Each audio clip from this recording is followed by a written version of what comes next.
நம்ம திராவிட மாடல் ஆட்சி அமைஞ்ச பிறகு திருநெல்வேலி மாவட்டத்துக்கு ஏராளமான திட்டங்கள் நிறைவேற்றி தரப்பட்டிருக்கு. பொருணை அருங்காட்சியகத்தை பத்தி முதல்ல சொன்னேன். தாழையூத்து முதல் கொங்காந்தான் பாறை விளக்கு வர திருநெல்வேலி மாநகருக்கான மேற்கு புறவழிச்சாலை, அம்பாசமுத்திரம் புறவழிச்சாலை, தாமிரபரணி நதியை நீராதாரமாக கொண்டு 605 கோடியே 77 லட்சம் ரூபாய் மதிப்பீட்டில் கூட்டு குடிநீர் திட்டப் பணிகள், களக்காடு நகராட்சி மற்றும் 7 பேரூராட்சிகள் இருக்கக்கூடிய குடியிருப்புகளுக்கு 423 கோடியே 13 லட்சம் ரூபாய் மதிப்பீட்டில் கூட்டு குடிநீர் திட்டப் பணிகள் ஆகியவை நடந்து கொண்டிருக்கிறது. திருநெல்வேலி மாவட்டத்தில் 2021-22 முதல் டிசம்பர் 2024 வரை 5 கூட்டு குடிநீர் திட்டங்கள் 405 கோடி ரூபாய் 68 லட்சம் ரூபாய் மதிப்பீட்டில் நிறைவேற்றப்பட்டு 115 குடியிருப்பு பகுதிகள் பயன்பெறக்கூடிய வகையில் நிறைவேற்றப்பட்டிருக்கு. திருநெல்வேலி மாநகராட்சியில் பாதாள சாக்கடை திட்டம், முரப்பநாடு கூட்டு திட்டப்பணிகள் நடந்துட்டு வருது. மணிமுத்தாறு அணை பூங்கா பகுதியில் பல்லுயிர் பகுதியில் பல்லுயிர் பூங்கா, சாகச சுற்றுலா பூங்கா அமைக்கும் பணிகள் பரிசீலனையில் இருக்கு.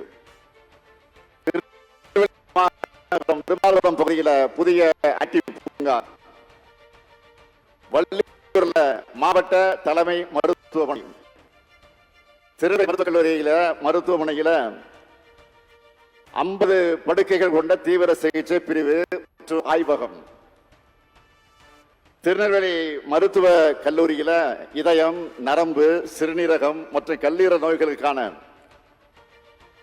உயர் சிறப்பு மருத்துவ பிரிவு, அம்பாசமுத்திரத்தில் அரசு மருத்துவமனையில் கூடுதல் கட்டடம், மேலப்பாளையம் அரசு மருத்துவமனையில் தாய் மற்றும் குழந்தை பராமரிப்பு பிரிவு,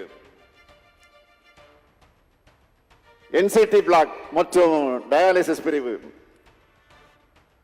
பாளையங்கோட்டை வட்டம் முத்தூர் கிராமத்தில் புதிய சிட்கோ தொழிற்பேட்டை, மானூர் வட்டம் மதவக்குறிச்சியில அரசு கலைக்கல்லூரி, காணி பழங்குடியின மக்களோட நீண்ட நாள் கோரிக்கையான விக்கிரமசிங்கபுரம் நகராட்சிக்குட்பட்ட காரையாறு சின்னமயிலாறு இடையே தாமிரபரணி ஆற்றை கடக்க இரும்பு பாலம் என இப்படி பல திட்டப் பணிகள் முடிக்கப்பட்டிருக்கு. இன்று காலையில் தினசரி பத்திரிகையில் பல்வேறு கோரிக்கைகளை படிச்சு பார்த்தேன், செய்திகளாக போட்டிருக்கிறாங்க.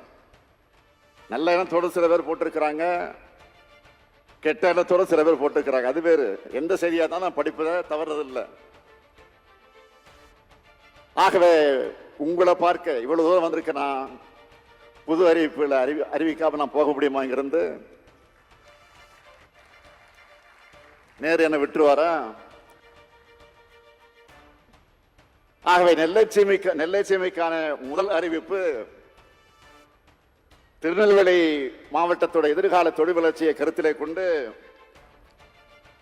நாங்குநேரி வட்டம் மருங்கால்குறிச்சி மற்றும் திருவரமங்கபுரம் கிராமங்கள்ல 2291 ஏக்கர் பரப்பளவில் புதிய சிப்காட் தொழிற்பூங்கா அமைக்கப்படும். அது மட்டுமல்ல, மூளைக்கரைப்பட்டி பகுதியில் இருக்கக்கூடிய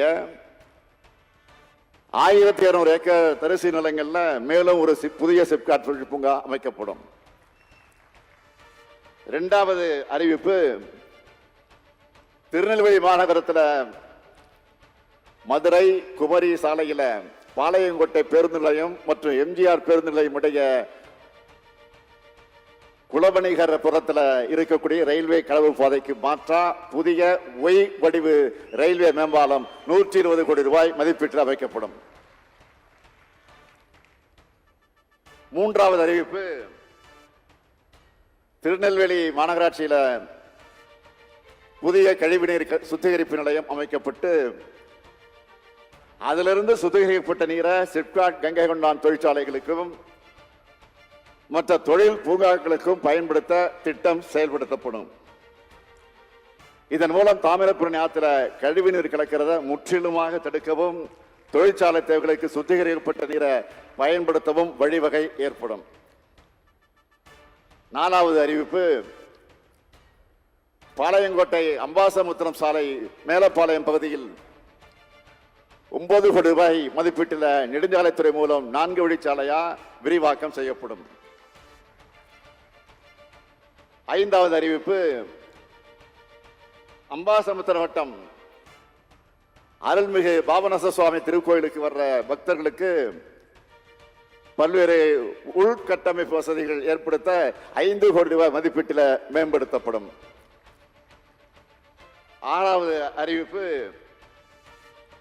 மீனவ பெண்களோட வாழ்வாதார மேம்பாட்டுக்காக திருநெல்வேலி மாவட்ட கடற்கரை பகுதியில் கடல் பொருட்கள் மதிப்பு கூட்டல் மையம் மற்றும் உற்பத்தியாளர் நிறுவனம் 3 கோடி ரூபாய் மதிப்பீட்டில் உருவாக்கப்படும்.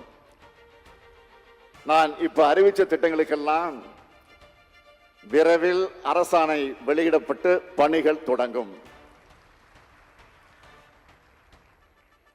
2023ஆம் ஆண்டு டிசம்பர்ல எப்படிப்பட்ட கனமழை பெஞ்சதுன்னு உங்களுக்கு எல்லாம் தெரியும். அதனால திருநெல்வேலி, தென்காசி, கன்னியாகுமரி, தூத்துக்குடி உள்ளிட்ட தென் மாவட்டங்கள் எப்படியெல்லாம் கடுமையான அளவுக்கு பாதிக்கப்பட்டதுன்னு நல்லா உங்களுக்கு தெரியும்.